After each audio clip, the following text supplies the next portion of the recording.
వ్రేపల్లెలోని ఆబాల గోపాలాన్ని నిర్నిద్రులను చేసే అరవిందాక్షుని అల్లరే అల్లరి.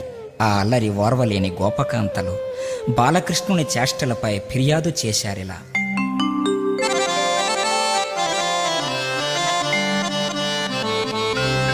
బాలురకు పాలు లేవని బాలింతలు మొరలు వెట్ట పకపకనగి,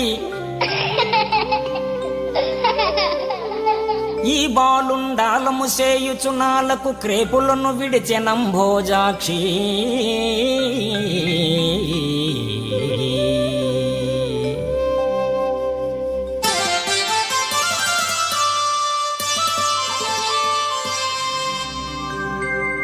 పడతి నీ బిడ్డడు మా కడవలలోనున్న మంచి కాగిన పాలా పడుచులకు పోసి, చిక్కిన కడవలబో నడిచెనాజ్ఞ కల